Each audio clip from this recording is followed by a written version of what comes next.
Os slogans mais poderosos de uma ideia ou uma marca são aqueles que, com poucas palavras, conseguem transmitir um sentimento, um conceito, que funciona sozinho, sem maiores explicações. Just do it, amo muito tudo isso, Red Book dá asas, todo mundo usa, e imposto é roubo. E por que a frase imposto é roubo é um slogan tão bom? Ele consegue fazer uma pessoa refletir, revelar um problema, revelar o culpado e inverter a noção mentirosa que somos ensinados na escola. Porque somos ensinados desde cedo que o Estado, essa instituição sábia, que quer o nosso bem, que existe para trazer ordem para nós, meros cidadãos burros, que não conseguiríamos tomar decisões inteligentes sozinhos, se não fosse essa entidade quase divina que é o Estado. E o que nós devemos fazer para que essa instituição formidável continue nos fornecendo produtos e serviços indispensáveis? Devemos contribuir, somos seus contribuintes fiéis. E não podemos só negar seu papel grandioso na ordem do país. Até escorreu uma lágrima aqui de tanta emoção. Você sentiu também? Então hoje a noção que a maioria das pessoas tem é essa. Quem cobra imposto não está fazendo nada de errado, pelo contrário, está prestando um serviço importante para que a sociedade continue existindo e não colapse. E que a pessoa que sonega é má, que a culpa dos serviços públicos ruins é dessa pessoa, ela é egoísta e não se importa com os outros e está cometendo um crime. Por isso é justificável puni-la. Só que quando a gente diz imposto é roubo, opa, pera. Se é roubo, então é justificável eu não pagar. Se é roubo, na verdade, eu sou uma vítima. E se é roubo, o que isso faz da pessoa que comete o roubo? A maior hesitação que eu escuto das pessoas que escutam imposto é roubo pela primeira vez e começam a entender as consequências dessa afirmação é: tá, mas como seria sem o imposto? E esse questionamento seria equivalente a um segurança no shopping perguntar para você, após você ser assaltado: o bandido apontou uma arma na sua cabeça, te roubou R$100 e ainda te deu um tapão na cabeça. Mas e o que você faria com esses R$100? E o que ele vai fazer? O que ele faria sem o dinheiro? E se ele ajudar alguém com esses R$100? Você é contra isso? Como seria a vida dessa pessoa se ele não roubasse? E a vida de quem ele talvez sustente? Você está sendo egoísta ao prestar esta queixa. Só que se imposto é roubo, o que a pessoa vai fazer com o dinheiro é irrelevante. Se é roubo, as boas intenções que o ladrão possa ter não fazem diferença. E se é roubo, então temos 3 agentes aqui nesse contexto. Você, que está sendo roubado, a vítima. Quem se recusa a ser roubado, uma pessoa que está resistindo, um corajoso. Ou a pessoa ou grupo que rouba é o criminoso ou parasita. O nome desse canal é Iluminando a Escuridão, porque ideias, somente ideias, podem iluminar a escuridão. Aí a importância crucial de difundir essa ideia, esse slogan, imposto é roubo. Você não vai chegar em uma mesa de bar depois de um dia estressante no trabalho e discutir a impossibilidade do cálculo econômico sem sistema de preços, não vai? Mas você pode meter a mão na mesa e falar: olha esse preço, imposto é roubo. E defender bandido não é fácil. Alguns na esquerda ainda tentam fazer isso, mas o esquerdista mediano não gosta muito, tem vergonha, não pega bem. Ele pode até se definir como esquerda e ser contra o bandido, olha que coisa. Enquanto uma das pautas mais fortes da direita é justamente ser contra bandido.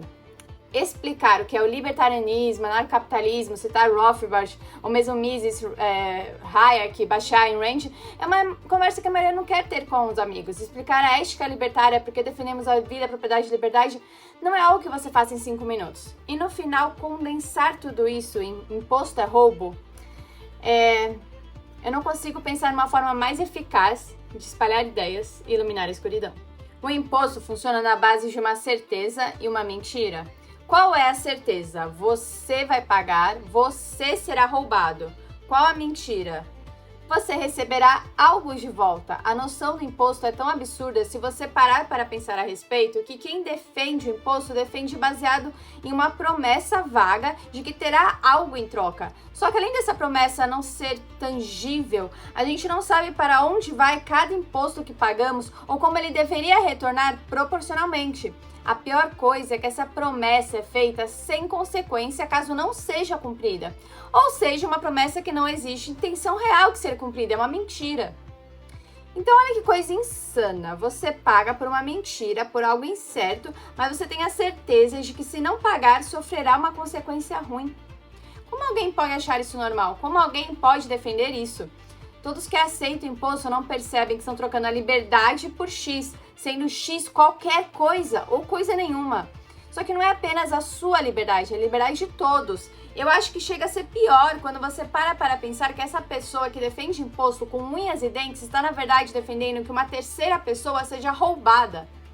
Se você se recusar a ser roubado, o defensor do imposto não vai se virar contra o bandido, e sim contra você, te convencer de que você tem que aceitar isso. Mas o que responder para alguém que fala, mas precisa do imposto para X ou Y? Ou, eu até concordo com isso, mas eu acho que seria melhor se a gente continuasse roubando os outros. Imposto é roubo é uma afirmação ética e deve ser respondida dentro da ética. Se a minha propriedade foi adquirida de maneira legítima, quem tentar tomar ela é um criminoso, está cometendo roubo. Não é uma questão infantil de, eu não gosto de pagar imposto, ou eu acho que imposto não é aplicado de maneira eficiente.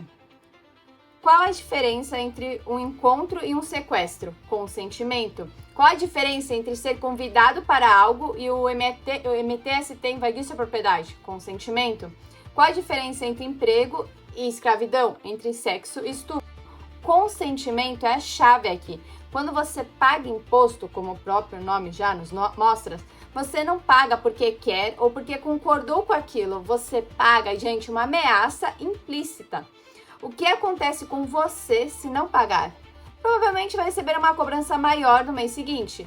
E outra, até um oficial aparecer na porta da sua casa. No final, ou você paga ou tomam suas coisas de você à força. E se você se recusar a ser roubado, você vai preso. E se recusar a ser preso, vão usar de violência contra você até você parar de resistir. Qual a diferença disso para a escravidão? E aí vem a tentativa de justificar isso tudo com o tal do contrato social. Eu acho lindo esse argumento, porque a pessoa que defende isso não percebe que está defendendo escravidão e quando você aponta isso, ela fica em choque. A ideia do contrato social é simples. Você teria concordado, de alguma forma imaginária ou mágica, em viver sobre as regras do Estado porque nasceu ali e, portanto, aceita pagar imposto. Só tem um pequeno detalhe. Quando foi que você assinou esse contrato? Onde você teve a opção real de dizer não obrigado? Porque um contrato de verdade exige consentimento explícito, possibilidade de recusa, ausência de coerção, cláusula de saída e equilíbrio de poder. Se uma parte achar que não é benéfico para ela, ela não vai aceitar. Se você nasce e já é obrigado a aceitar, não pode sair sem sofrer consequências e ainda é ameaçado caso não cumpra? Isso não é contrato, é imposição. Chamar isso de contrato social é só uma forma bonita de tentar legitimar algo que, na prática, continua sendo feito na base da força. E só para deixar algo claro aqui, libertários não são contra contratos, muito pelo contrário, é a forma privada de resolver várias questões judiciais. Porém, um contrato tem que deixar muito claro quais são os deveres e vantagens de cada parte. E a partir do momento que uma parte quebra esse contrato, ela deve ser responsabilizada e sofrer as consequências previstas no contrato.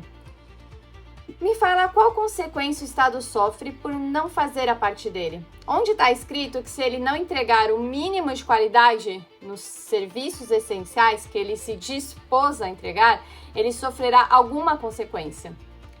Que você que não está recebendo o acordado pode deixar de pagar o imposto, pode deixar de fazer a sua parte, já que ele não está fazendo a dele. Não existe. O contrato social é pague ou sofre as consequências, independentemente se a outra parte cumpriu com a responsabilidade dela ou não. E isso também acaba com o argumento de ok, no Brasil é roubo porque não retorna em serviços, mas em países em que retorna, aí não é roubo. Não, porque nesses países você também não concordou com isso. E se o Estado parar de entregar, ele não sofrerá nenhuma consequência. Muitas pessoas querem viver às custas do Estado, Mas a verdade é que é o Estado, isto é, os políticos, que vivem às custas dos outros. E no Brasil existe uma mentalidade de defender o Estado, mas odiar e criticar governos e políticos. Mas o que é o Estado, se não as instituições controladas pelo governo da vez e os políticos da vez? Não faz muito sentido defender um e criticar o outro. Querer um Estado forte e grande, enquanto xinga os políticos que controlam ele. Ok, Catarina, eu entendi que imposto é roubo, que é forçado. Mas como seria uma sociedade sem o imposto? E essa, na verdade, é uma boa pergunta. E eu posso responder com apenas uma palavra. Mercado? Pronto. Mas eu acho que você gostaria que eu aprofundasse mais e eu vou precisar de um vídeo inteiro só para responder isso. Esse é o argumento utilitário, que não deve ser misturado ou confundido com o argumento ético. Se você estiver no futuro vendo esse vídeo, talvez já tenha postado. Se não, se inscreve no canal para não perder quando sair. Não existe nada que um governo possa te dar que não tenha sido tirado de você antes. Não existe fazer caridade com o dinheiro dos outros. E o Estado, os governos, não tem nada. Tudo que eles fazem é com dinheiro roubado. Somos ensinados que é uma contribuição para um bem maior. E se é para um bem de todos, é nossa obrigação pagar, certo? Errado? Se fosse bom, não seria imposto. Por esse vídeo é isso e até a próxima.